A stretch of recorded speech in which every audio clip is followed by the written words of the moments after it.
And what's going on, good people? It's your boy B3, aka the Kush Motivational Speaker. And yeah, you see, I told you I was gonna grow my hair back, man. See, it just took a couple months, just a couple months. Well, of course not, but I had to get into the spirit of things since Halloween is literally 2 days away. So I hope you guys are really prepared because I have a special guest with me today who I've had some of her products, and let me just say I'm a big ass fan. So I hope you're ready for the flight. Because I am.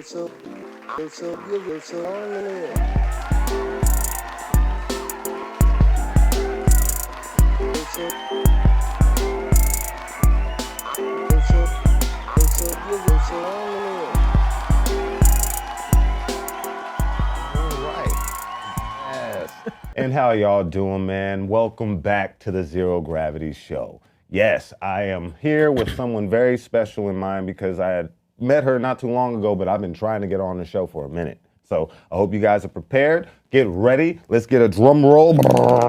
Everyone, give a warm round of applause to Miss Oddette. Yes. Thank you, Brand. Of course. See, I gotta let you know how much I appreciate you coming to see me, yo. My heart is so warm, let me tell you. See, it's full. It's love. Totally full. Thank you so much. Yeah, the energy you give me, I gotta give it back to you. It's always there. Thank you. Of course. So Thank you so much. I had to bring her on because it was something about this entrepreneur diva that I had to learn more about because, as you can see, there's a reason why I brought her on because I must really like what she's got going on. So first things first, since I'm getting ready to get into these questions, the first question I wanted to ask is, how was it opening, your first business? Well, I opened my first business right after I retired from the state. I was a correctional worker. I was a program administrator for California Youth Authority, which no longer exists anymore. What? Yeah, they lump the kids and the adults all together now. But anyway, right. I worked for the state for 22 years, and when I retired, I wanted to do something that had to do with food, fun, and people. 'Cause cooking has been my lifelong passion. I mean, like, my earliest memories were being in the kitchen with my grandmother. I mean, like, early on. That's beautiful. Early on, I used to just, that was like my playground until she made me go outside.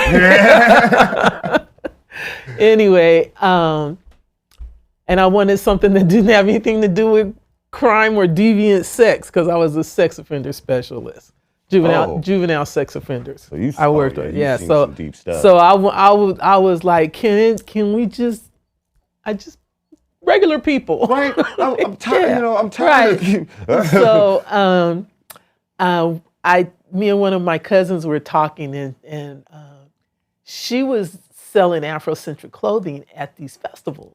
And she said, "You said you want people, food, and fun." And what I was, tri-tip was a big thing. Right. And I was living in Stockton then, and I discovered the tri-tip. It's really big on the Central Coast. But I would soak it in wine for a couple of days, and with the garlic and all the seasonings and all that. Then I put it on my smoker on Sunday and go to church, come home, boom. Tri-tip. Oh, yes.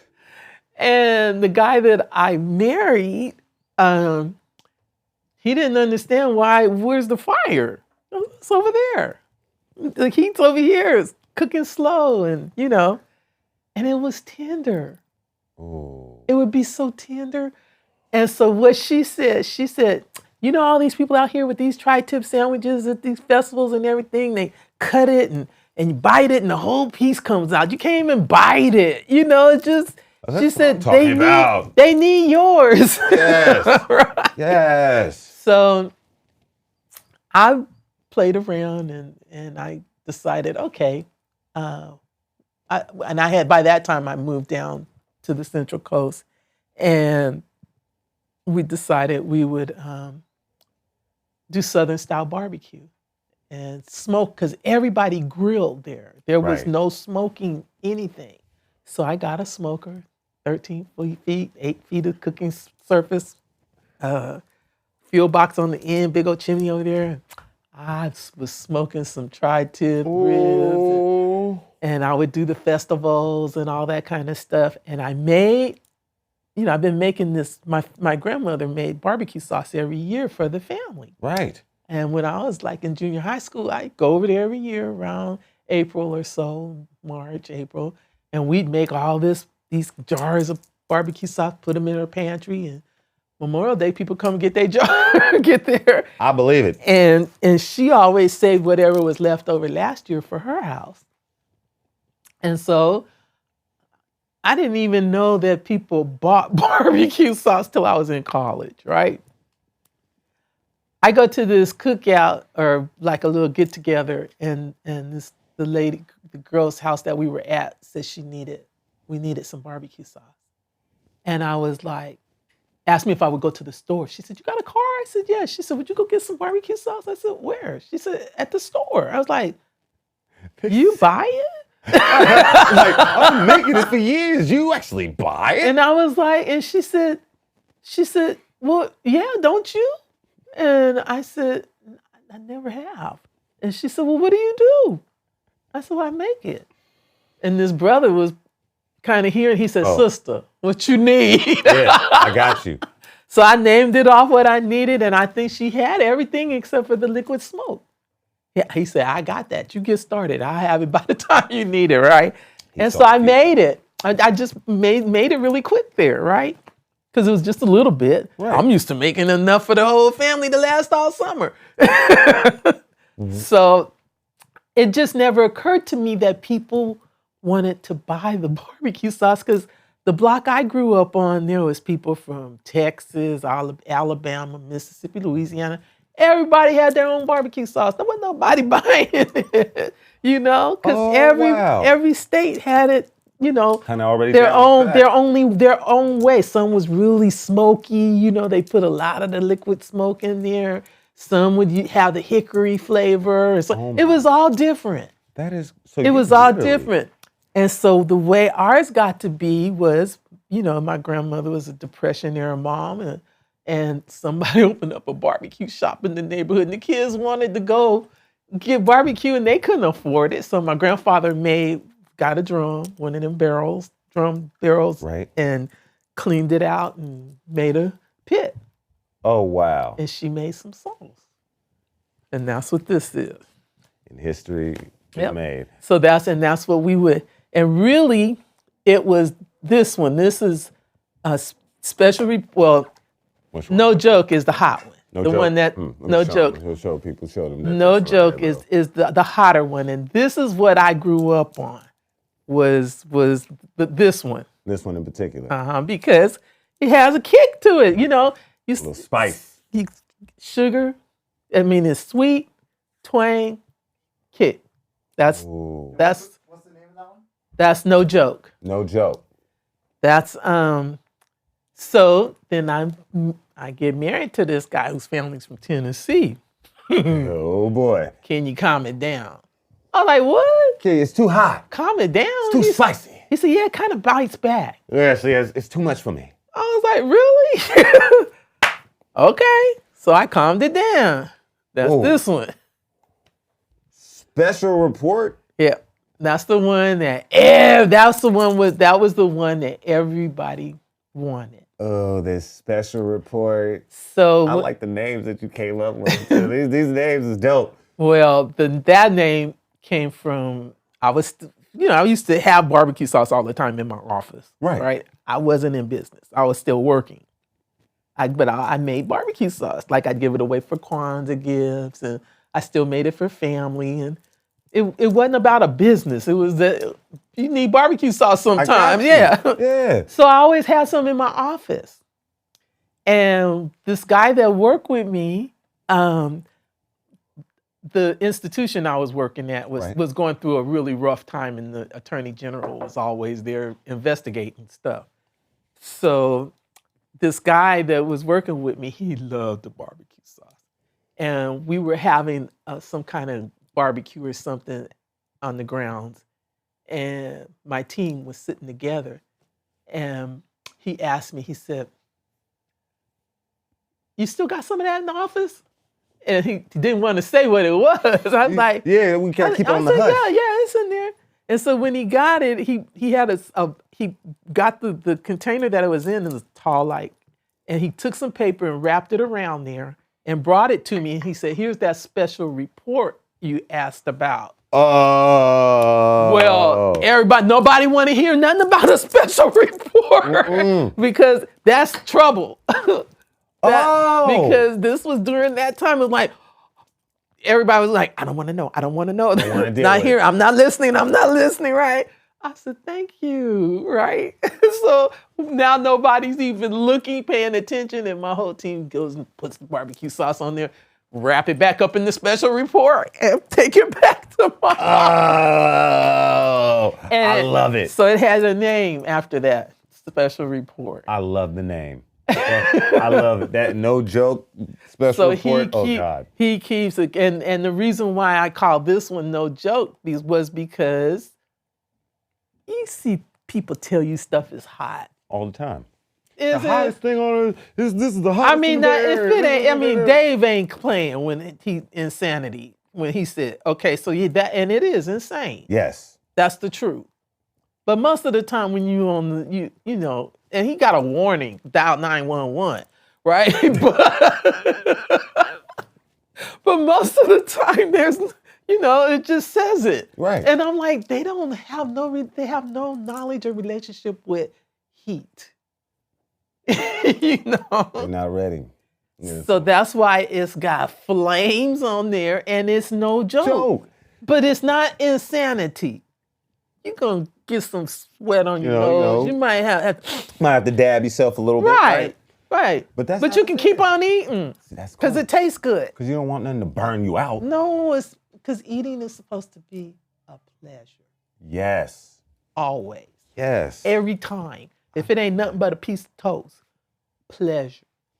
I love that. See, I love that. That's food. So I gotta ask you. So where did you get where did Audette's Creole Kitchen come into play? When did you start playing around with that? So I was doing the barbecue sauce, so then people would, do you do anything else? It's like it's obvious this is good. You must do something else. Do you do red beans and rice? And just started asking different stuff, and then I'd be going to a winery because I was in the Central Coast, San Luis Obispo, Paso Robles area, and so I ended up being pretty popular with the wineries. And do you have anything for vegetarians? Ooh, I'm the meat person. I got pulled pork, chicken, tri-tip ribs. I'm like, You're coming at the wrong one for vegetarian, but I said, well, I do potato salad. I don't put any meat in my potato salad. I'll make a way. And a hot dish. I said, well, what about mac and cheese? So I started, Lord Jesus, I started making mac and cheese. I'll probably be making, that might be the last thing I make before I close my eyes for the last time, because I've been making mac and cheese. Wait a minute, hold on. Hold up. She's talking about mac and cheese during now. COVID, when people were doing pickup stuff, was doing pickups, and it was early on, like in April, because everything shut down in March. So I think it was April, and this business wanted to do a support Black business thing, and so they heard about me doing these pickups, and I was going to do some mac and cheese, and they took orders. I sold $2,500 of mac and cheese. Whoa, wait a minute. I want my plate now. In 2 days. In 2 days? At $15 each. Oh, no, that was worth it. That was worth it. I was like, mac and cheese is a thing. I was going to say, I'm trying to tell you. You got the magic. Yep. So that's what when they started finding. So I said, okay, well, this is not just Miss Oddette's Southern Style Barbecue. Let's just incorporate all of that. And I started doing a 1 day a week thing at a winery, one night a week, because right. I don't want to work that hard. Said, this is just for fun right now. Yeah. Restaurants are not fun at all. I had 6 weeks of a restaurant, and I was still married then, and I told my husband, I said, I have had a love affair with cooking my entire life. I'm about to hate it. He said, you don't never have to show up there again. And we got my stuff out of there, and I never did it. I'll never do that again. You know, it's more than a marriage. It's a lot of your life. Yeah. In there. I've been told. I have a friend who works real close to the owner, but he was like, he has a whole little bed in back there. He'll be sleeping. That's in there. not fun. And cooking has to be fun. Yes. You have my most important ingredient that I put in every single dish I make, love. You can't be stressed out and loving all at the same time. The kind of oxymoron right there. I don't think that's gonna work. So I can't do the restaurant thing, but catering was fun because it's on my own schedule, and and I don't have a menu because menus to me are personal and should be tailored for that particular person and that event. So now you already know you're gonna get some Creole food over here. I love that. Now, what you want? Let's talk about what you want. Oh. Not what's available, because I can do almost anything, but as long as you stay away from the chitlins and hallmarks, you know. And I ain't calling that Creole. That's definitely Southern. That's Southern. But, yeah. You know, just a certain different part. Right. You know. But cool. Right. So, I love that, it's fun that we can, then I get ideas when you talk to a person and you say, oh, you might like the black eyed pea dip or like that for an opener or something. Or you might be the crab dip kind of person, or, that whatever to start out, or what kind of, you want a Creole onion soup?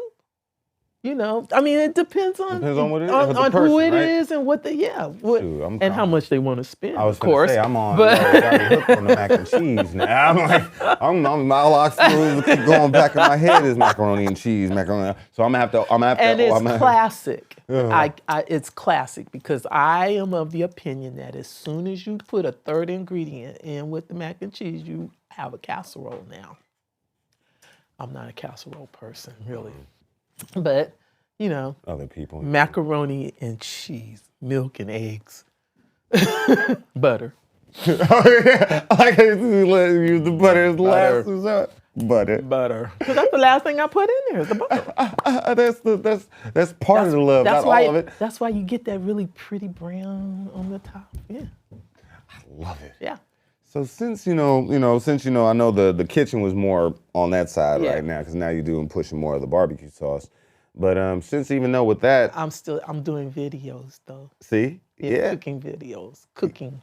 Video. Oh, you're doing cooking videos. Mm-hmm. Oh yes, that's even better too. Mm-hmm. That way people be able to get to see more. That's what I'm learning about now. Yeah. And so I am doing them, and so they'll be out there. They're coming soon, or you already got them out there? Very soon, like very, very soon. Before we end, before we end, I'm gonna need all your tags, right? I'm gonna need all your tags so everybody can look you up and see you. Because she hyped it. She's talking big game. I can't wait.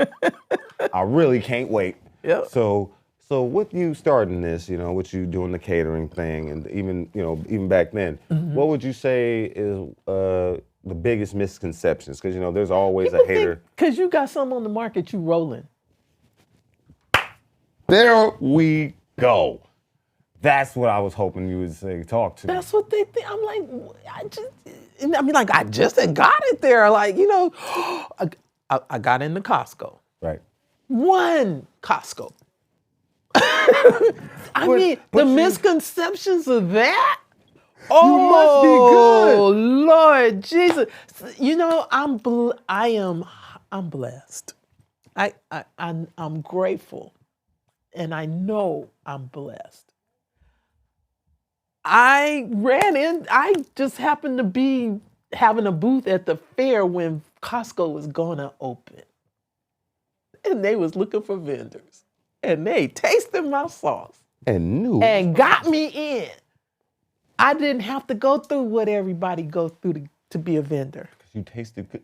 They already tasted just the to results. just to be able to be to do a road show, where you go in and present your product. Yeah. Okay, I was there the day the store opened in San Luis Obispo. So you managed to. Oh wow. But that was my first time, and I was 1 year old. Right. My business was 1 year old at the time, and so but it was there for the opening. That's all they gave me, right? Right. Well, and it was popular enough that then they told me what to do to be able to get it in that store. They told me what I could do to get to be the regional, and I started out trying to get a regional contract. Right. And I love Costco.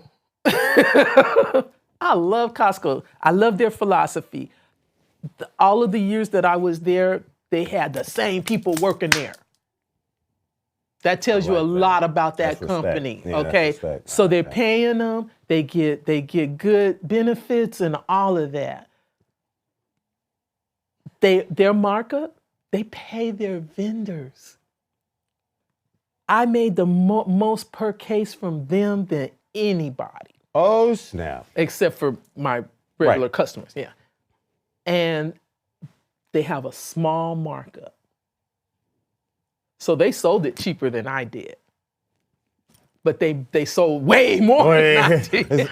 Okay? Shoot. So I love that philosophy. Pay your staff. Pay your vendors. Small markup, but sell. Right? Push it out. So to get in, you need to have 3 days at $1,500 average sales per day at $8. I mean, like, you have to have however many. If you're there 3 days or 4 days, you need to average $1,500, and boom, you got a 1 year. They'll buy 1 year supply. All at one time. All at one time. Oh man. Yeah. So they buy it by the pallet, and they'll probably buy 2-3 pallets. See? That's almost a whole run for me, was at the time. Hey, just shoot. That's still a win. That's a win. That's a big win. But I can see how the misconception can jump on there. Right. Like, can I borrow like $200? I mean, you is in Costco. Yeah. That's it. It's like, that was some work. That's not like it was easy to do. Oh, no. 12 hours, 12 4-hour days on a cement floor, even with mats.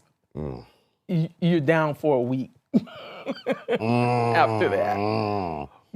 But, and then, so in order to get into the region, you had to get be in 4 of their stores. So whatever I did at that one, I had to do it at every other and oh Lord.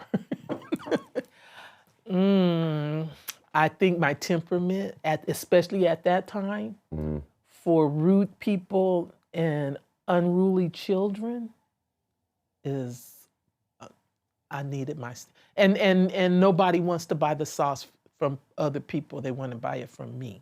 Exactly. So I have to be there, and I can't see kids sticking their fingers. Boom! It's like immediately. And then get another one. And the parents not saying anything. Oh yeah, it's all right. She can go ahead and do it. You might as well buy that. You gonna have to buy that whole jar. You gonna have to buy that. It's okay, you gonna have to buy that. And somebody's actually, because a little kid ran up one day and said, "Ooh, let me see which one." I said, "The one in front." Stop them right before they can get there in the front. But with a customer, and your point. You are going to respect the sauce. Well, I mean, I had it on meatballs. Ooh. On a meatball, you get a meatball, you get a hot dog. I had a chicken hot dog and cream cheese. Oh. So you could see how the sauce would interact with what it's on. So all 3 things didn't taste the same because the sauce don't make your food taste the same. So I put it on 3 different things. She just spit game right now. Bars. She just spit game right now, y'all. Y'all do not understand. Hold on. So if you're having a barbecue and you have different kind of meat out there. You don't want it all to taste like The AC same. Masterpiece. I mean, you don't want the sauce to change the flavor of your food. Right. You want it to interact so that each thing tastes like itself instead of like the sauce. The work's supposed to be a Right. good So it's relationship. ribs with some sauce on it. It's not sauce, just sauce. It's a partnership. So I never put sauce in my food unless, it depends on who it is. It's usually a private thing. Right. But if I'm catering, I never sauce it. I let people put their own sauce on because sauce is a compliment. It's not it. Meat is it. So the meat should be able to be eaten with nothing. With nothing on it, yeah. Right.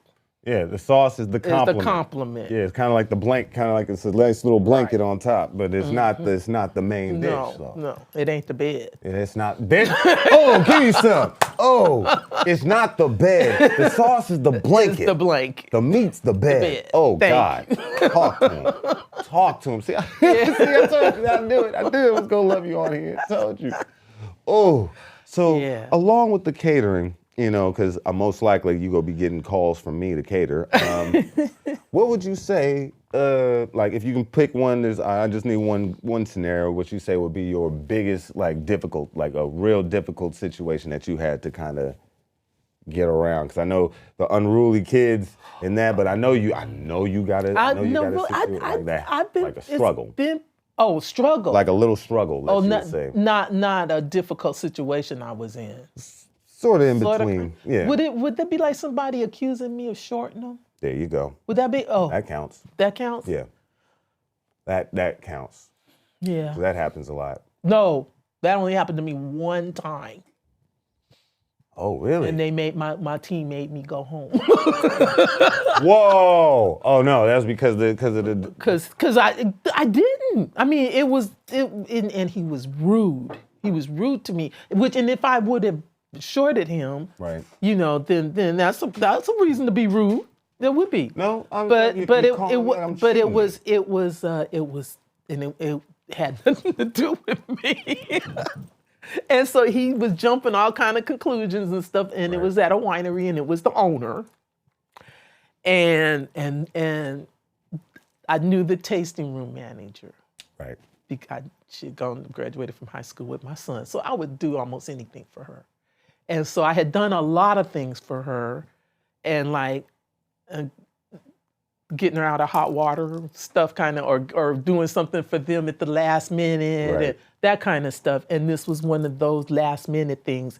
And it wasn't my person; it was a different person that asked me to do it. So nothing went the way it was supposed to go, including my deposit. I mean, nothing. Oh no. Nothing. Okay, so I'm upfronting everything, and then when I'm all set up and ready to go, I'm waiting for them to bring me the so I can waiting for people to give me tickets. Right. That's how I know they got there.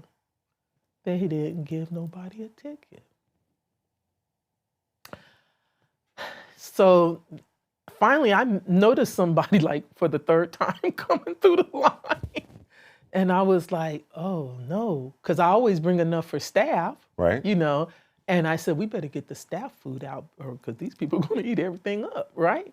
And we were serving too to make sure that everybody got fed. Oh, so you were doing it all pretty much.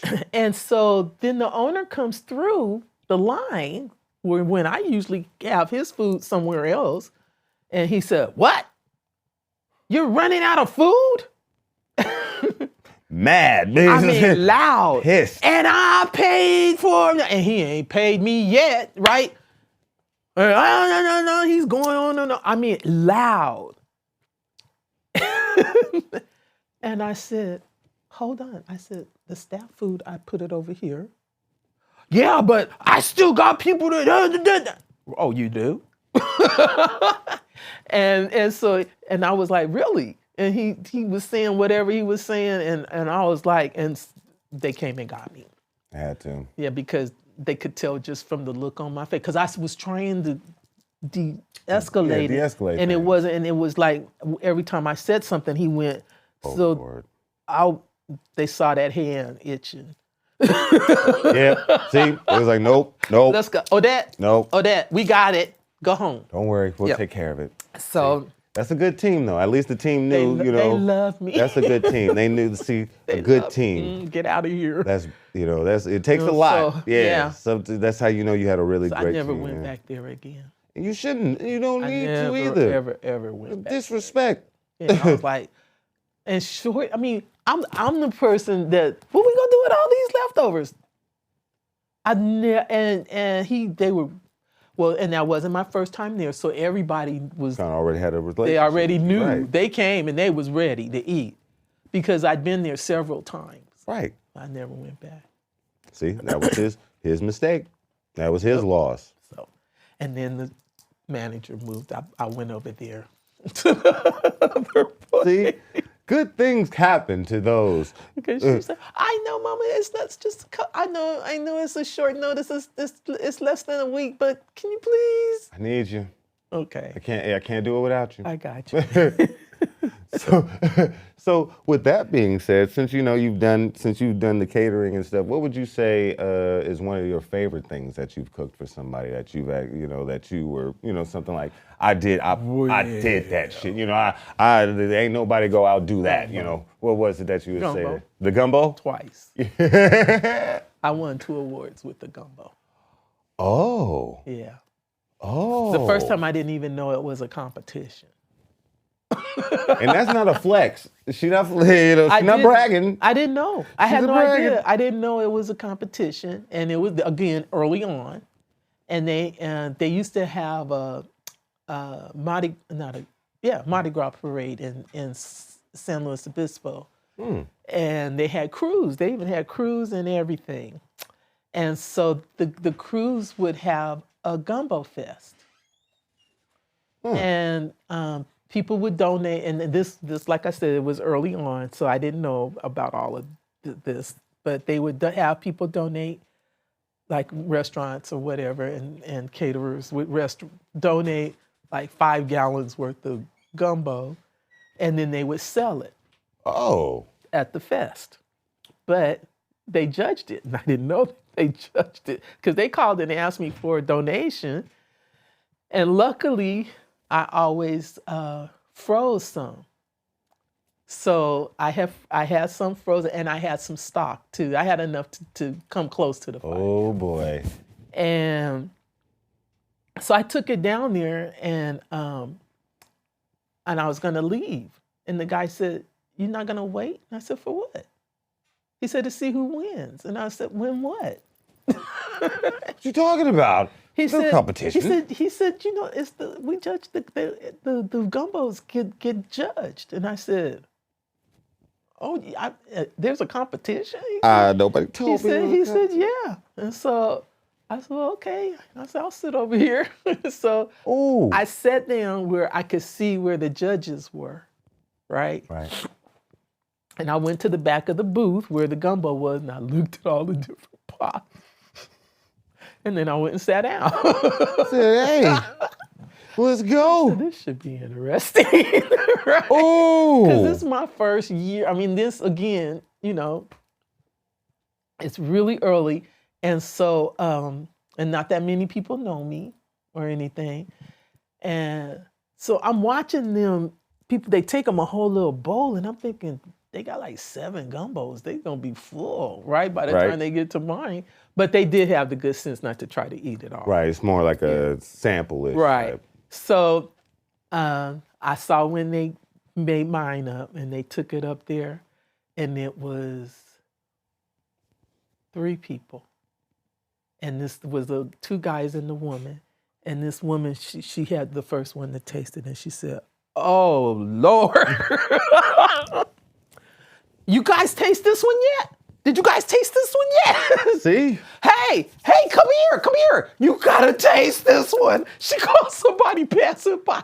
And she said, "I don't know who made this one, but they know what they doing," right? So I'm okay. Oh, wow. So there were 2 restaurants that have had theirs in there, and every year one gets first place. One of them, and the other one gets first and second. They go back and forth, right? Well, it took them a minute to not give them first place. They had the organizer up there. They were going up. They talked and they talked and they talked and they talked. Now the person that knew what they were doing, that you would think that would have ended the conversation, right? But well, you know,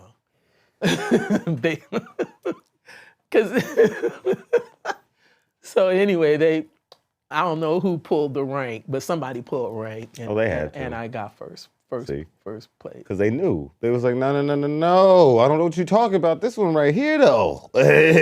Whoever made this one, they know what they do. See, that lets and you it know. didn't look, nothing even looked like mine. No, I mean, that some of them were red and, and some of them had the crab meat floating, not in the shell. And I was like, don't look like mine. Don't look like mine. What can I say? And then the next time, it was a few years later. By this time, a lot of people know me. And another winery, they have the Rotary Club does winemakers cook-off. And it's another fundraiser. And I think that's a fundraiser that they give the money to the migrant for health care for migrant farm workers. Beautiful. Down there. Yeah. For the farm workers in the wineries, the vineyards and stuff. Anyway, so he comes to me and he says, I want to win at the winemakers cook-off. I said, you do? Yeah. And I want you to help me. Yeah. And I said, what am I doing? Your gumbo. I said, that's in August. He said, so? Nope. I said, you don't make gumbo in months without ours. Who said? Everybody in Louisiana. I was like, nope, I want it. I want it now, please. I don't care about that. I said, you want me to make you some gumbo? How many people is it? It's 150 people. And they get a sample. It's not like a bowl. Okay. But he wants them to have a bowl, not a gumbo bowl. He wanted them to have like a little mini bowl. I would say, is it an 8-ounce bowl? Hey, wait a minute. That's a little bigger than what I was expecting. Yeah, no, it was the 8-ounce bowl because that's the kind of guy he was, right? Yeah, and so and then so when you come in, you get 3 tickets, there's all the booths have a can for you to put your tickets in to vote. That's the People's Choice Award. Oh, okay. And then you can have a bribe item at your booth, and the bribe gets you 1 ticket. If you want some of this, it's going to cost you 1 ticket. And so our bribe was these chocolate dip macaroons from this bakery that I used, right? Right. Well, so there's 150 people, and each person has 3 tickets. So people would say, Miss Oddette, gumbo, macaroon. I need it. So we probably got almost 2/3 of the ticket. You couldn't shake our can. So we got the People's Choice Award. Oh, I'm not surprised. And the only reason he didn't get the Judges Award was because he didn't make it. If he had made it, he would have got 2 awards. So it took him about 10 more years, and they finally got 2 awards. Him and his daughter did some shrimp something or other. See what you did? You inspired him. That's what that was. And so he got 2.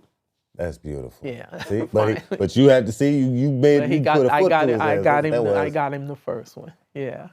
So that was so much fun. See, that's what I'm talking about. So much fun, and because I'm not a competitive person, I never competed in no sports or anything, and I three cooking things that I've done. One, I did another one. The first one I ever did was at the Modesto Relays, and Save Mart had a amateur cook-off.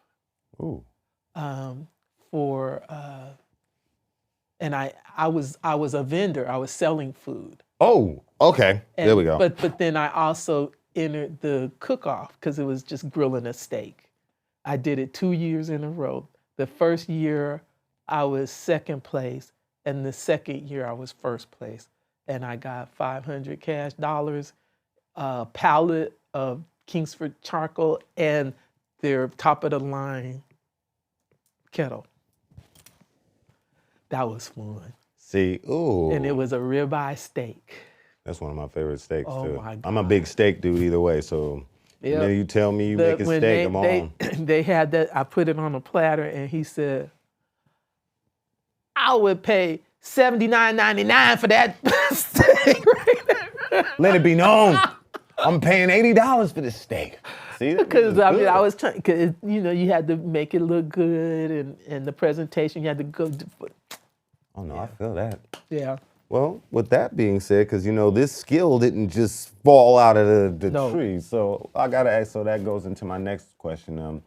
Did you have a mentor while growing up? Besides my grandmother? Besides your grandma? And if so, Number one. how did they motivate you and change your life? Well, pretty much. So you said grandma. That's a big one. That's number one. That's number one. She was number one. And I can't beat grandma. Yeah.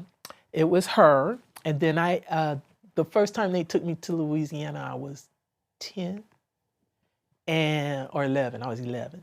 And I met my cousin Dorothy there. Oh Lord, that woman could cook. And I didn't think anybody could cook other than my grandmother. I was so picky about other people's food. I wasn't so picky about what I ate. I was picky about who cooked it. Who cooked it, Yeah. right. And at a young age, I knew brands because I went grocery shopping with her. I look in your refrigerator, you don't got the right milk.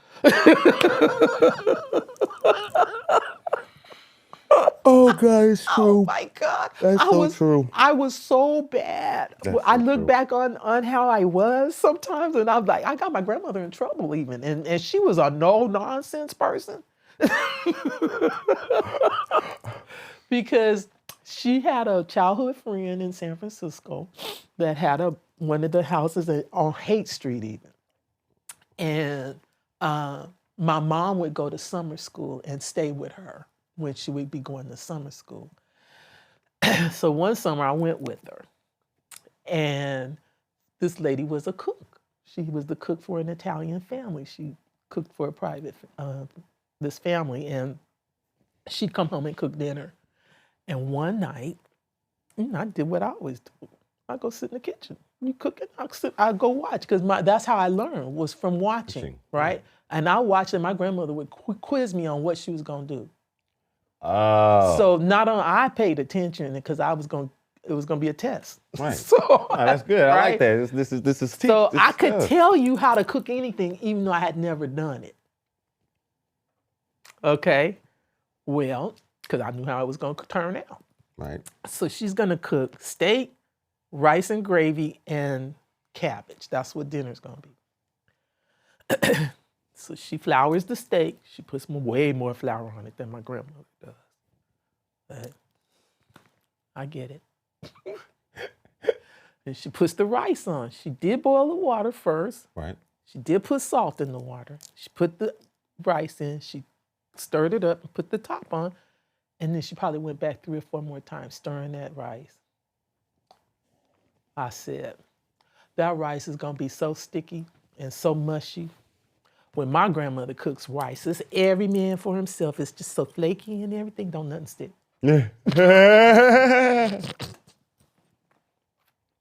Yeah, well, I ain't your grandmother. And then the cabbage, she quartered that cabbage, put it all in there. It was just quartered, that's all. You know how big them leaves? Anyway. I was gonna say. And then she stirs it, and she stirs it. She picks it up, and then she stirs it some more. It's just boiling away. that cabbage is just gonna slide down your throat. There'd be no need to chew it. Get out my kitchen. Grandma done created a monster. And then she wrote my grandmother and told her to keep her granddaughter at her house, coming to her house trying to tell her how to cook. See, what grandma started. See, grandma, you created a monster. And she said, "You can't go." Oh, she fussed at me, but I didn't get a whipping. Nah, because she knew. Because I was right. Because she knew she knew the down part of it. Like, well, you just don't cook like me. And she knew it was wrong. You know it. And then she tried to tell me, and and she was good. There's nothing wrong with what she was doing. I said, it just didn't taste good. Right. And why cook if it ain't gonna taste good? That was, I That's what got you in trouble. Oh, she got, and her too. She said, "You gonna make my friend not be my friend no more." Exactly. And I said, "Okay, well, I won't say nothing to her about that anymore." It's not my fault. But it was about 3 years before I got to go back. Oh, you hurt feelings is what you hurt feelings. I did.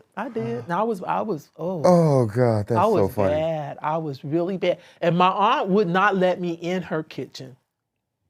One of my aunts, you go on outside and play with the kids. Yeah. You go out there with the kids. Yeah. I don't need you micromanaging. Nope, because she wasn't having it. Oh, that's so funny. So that's how that was what that's kind of beautiful, that's though. the kind of that's how, I mean, that's hey, cool, it was her. Now my cousin Dorothy, she had 10 kids and she was a school cook. Damn. On top of it. Damn. But that woman, hard work. Before I wrote my first cookbook, I went and stayed with her. She was 90 something. She's gone now. Rest in peace. But she taught me to make etouffee, crawfish etouffee, because that was the one thing I had never gotten. What is crawfish etouffee? Etouffee. Etouffee. Etouffee. Etouffee. Yeah, Etoufee. What is that? It's another Creole sauce type dish. Yeah, and you can have it just be. It could be a red sauce, it could be a white sauce, or it could be kind of both. But and you eat it over rice most of the time. But when we made it, we made it, and I was gonna cook a pot of rice, and she said, "Don't you get tired of rice?" And I was like, "No." No, I'm like, huh? What? She said, "Well, I do," and I said, "Well, what we gonna eat it on?" And she said, "I was thinking about a baked potato."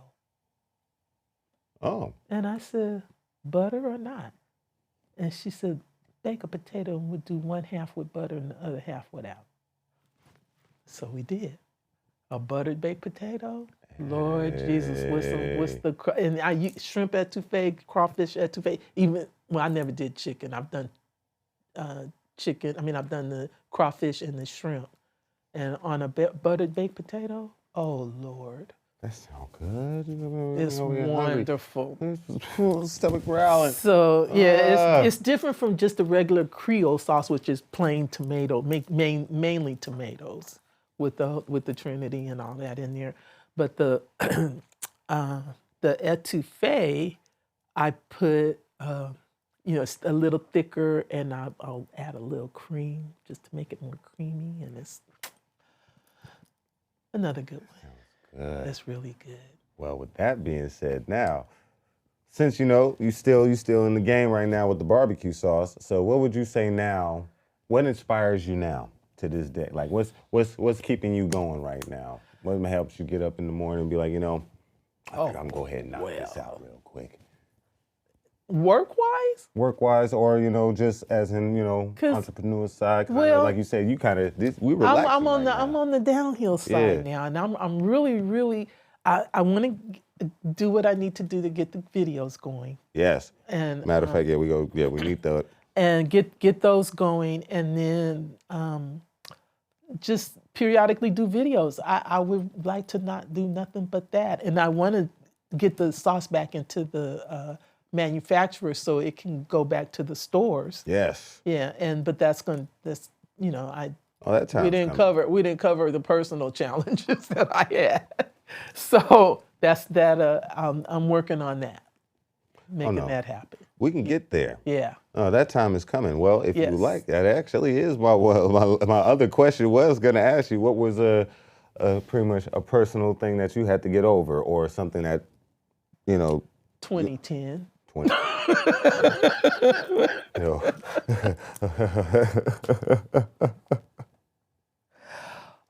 In 2010, I had kidney failure before 2010.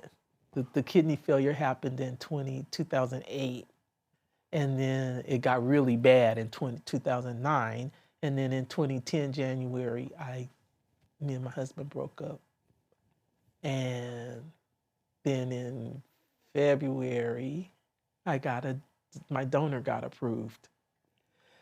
But I had the reason why me and my husband broke up, because he was one of those people that didn't know what to do with a sick wife, and so I was sick and he didn't help.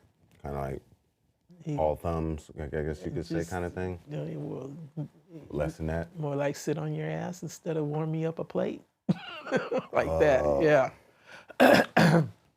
Yeah, and so I was like, well, ain't no sense in getting well coming back here, so I might as well go, because that was right just around that time that movie He's Just Not Into You came out, and so I had one of them times when he had warmed up some food and was eating, but he didn't do me, and I was like, oh, 13 years and you still ain't into me? I'm out. Yeah, what? Let me dare try to do that. Unacceptable. And too sick to even go off. Yeah, no. Yeah. Unacceptable. Yeah. So and then my business took a big hit. Right. Because he wasn't helping when I couldn't, and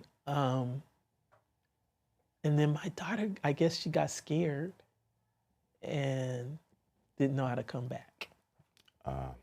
So 2010 was a rough year. That was the hit. And so there was a lot to come back from. But I got a kidney.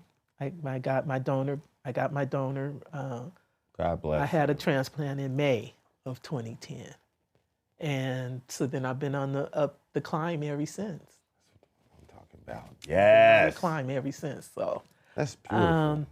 See, hey, you had that 2010 was a terrible, rough year. That was a rough year. But hey, I can honestly tell you now, you look great. Oh, thank you. You look stronger. My health is good. You grew stronger from that. I got a good kidney. Thank you, Michelle. Thank you, Michelle. Thank you. My sis, I said we tell people we're sisters by blood, not by birth. Oh, hell no. We connected now. Yeah, we're really connected now. We are. And I mean, she is just, I tell my grandbabies that this is a real live angel. I said, you just can't see the wings. That's beautiful. Yeah. So. That was good. I like that. Yeah. I like that. She is. So now. She's wonderful. Now it's time. Now I always ask people what's next, what's next for you. So we was just talking about you and your videos. Mm-hmm. So please give them the links and stuff so people could look you up and stuff. So I am on Facebook, and that's the Facebook and Instagram will be where the videos will start out. My social media people are working on a YouTube, but I'm not there yet. Oh, but that's coming. They're planning on doing that. And that's it. That's that. I would like to be a grandmother. I mean, just have a little bit more time to hang out, because they're 4 and 7, and my I don't know what, I can't imagine me without having had mine. Because she played such a big part in who I am. And developing that person, that I would like to spend a little bit more time being able to, and already the oldest one loves being in the kitchen, and I love being in there with her. That's beautiful. So my son wants the traditions for his kids. So they'll be here Thanksgiving. She's already ready to make bread with me, and you know, and she's learning how to make that mac and cheese. See, hey, see, that's what I'm talking So about. It's gotta trickle down. That is so, that means a lot to me. I want that. I really want that So we for can say them. that really inspires you. Yeah, That's what really inspires that. you. And then, you know, my spiritual life, I spend a lot of time meditating now. Hey, it's not a bad thing. You That know, keeps your chakras in it order does. and stuff. No, It it's nothing wrong with does. that. And there's learning more and more, and learning how to work energy, you know, because it affects everybody. Ain't that the truth? I knew there was something special with your energy when I first met you. It was something about her that I really knew that there was not only a positive energy, but a strong energy there too. Yes. So, because, you know, you can have energy and sometimes it's the negative that's the No. killer. But yours was more of not only positive, but reoccurring. It's something that you want to be around, you know. Well, that's my hope. Yes. That's my desire, is that I can have a positive influence on people. I have a nephew that just one day we were talking and he said, Auntie, he said, I don't want to just have impact. I want my impact to have velocity. That's exactly what he got. How old is he? He is about to be 50. But this was years ago. Yeah. Okay? I wasn't there when I was 50. I was gonna say, Oh my God. He's been through. I'm like, yes, because I said velocity. He said, velocity makes change. He said, you know, somebody can impact you and they're gonna sit there for a while and think about it, roll it over. And he said, but that velocity makes them get up and do. I'm like, oh my God. That was good. Oh, hey, talk about shirts. That could be put on a shirt. Okay. That could be put on a shirt. Right okay. there. Yeah, that right there. That'd be nice. I can rock that. That's nice. Oh my God. That was like, beautiful. I was so proud of him. See? And you know, to be able to get something like that, I never thought I was like, whew, yeah, my gone. That is. So. Oh, wow. I love it. See, that's what I'm. You know, talking to him, and I have those kind of conversations with my son, you know, and it just fuels me, you know, it nourishes me to know that because I know I had something to do with it. Of course. You know, I know I had something to do with that. Hands in there. And it's happening, it's working for them, you know, and I see my son is at peace, and you know, he's. Yeah. Beautiful. See, I like that. That's gratitude. You need that though, because gratitude. It's well deserved. It's well deserved. So, y'all, like we said before, what's the name of the Facebook so people can get a hold of you? Miss Oddette's Creole Kitchen. And then what's the Instagram? You remember Miss the Instagram? Oddette. It's Miss Oddette? At Miss Oddette. At Miss Oddette. Yes. And like we said, you said you're going to be getting on the YouTube. Yeah, I don't have that. That's not done yet. That's not coming. yet, but we're getting there. Coming. Hey, yeah. But it'll be a Miss Odette something, I'm sure. Please holler at us. We would like to get on there. You know, for sure. Heck yeah, you know, you'll can know teach everything. Me. Yeah, teach me. In my mind, the first thing you said, you be cooking in the kitchen. I was like, could you teach me? You know, I'm okay. The best thing I know how to do is. I can put the meat in the skillet. I can cook it. Now I have a meat thermometer, so I use that. Half thermometer can't go wrong. You know, my wife got me that. She said that's what you have to start doing from now on. Yes. So you know, I do that, and then you know, I could cook a decent steak. I think I Okay, could cook a that's decent good. steak. You know, now I did not go be on your standards now, but I could cook it. I could cook an okay steak. I'll say that okay steak. You got a thermometer. You good. You can't go wrong. The temperature is the temperature. That's just that. And it's just exactly what it says on there too. It's gonna be medium rare, it's gonna be rare, it's gonna be well done, whatever. So you can't go wrong with the thermometer. I use thermometer when I don't want to go wrong. I got you. Because I can touch it. most of the time. But It's like that's because Yeah. it's skill. You you've been but, cooking, yeah. You know, when I want it right and it's important, I got several thermometers, different kinds. I got a fork thermometer. I got a scanner thermometer. I got the kind you just pull it out and I got all. Oh, this is good. I got thermometers. Oh yeah, I got it. Yeah, I I'm getting on believe the in show. thermometers. I'm coming on your cooking. Come show. on. Yeah, I'm coming on your cooking show. We'll That way I make some get mac there. and cheese together. Oh, please God! I'll be like, Okay. I'm having deja vu. I swear. I swear, man. Yeah, I appreciate that. Yeah. Thank you so much for your time. It's I my appreciate pleasure. you. Thank Absolutely. you so much. Anytime. This was such a great time for me. I hope I didn't talk too much. Oh no, you talk just the right amount. Don't Okay. ever think you talk too much. You can't talk too much on the zero gravity. Okay. Especially, Remember, I want you. The Cool, world, the weight of the world is lifted. from you here. And yes. Yeah, you're supposed to be able to you relax did that. yourself here. You did that. You did that. I did. I didn't feel no weight, no nothing. I forgot almost. You did it. As soon as I saw the space, even it was like, okay, this is it. I appreciate you so much. Yes.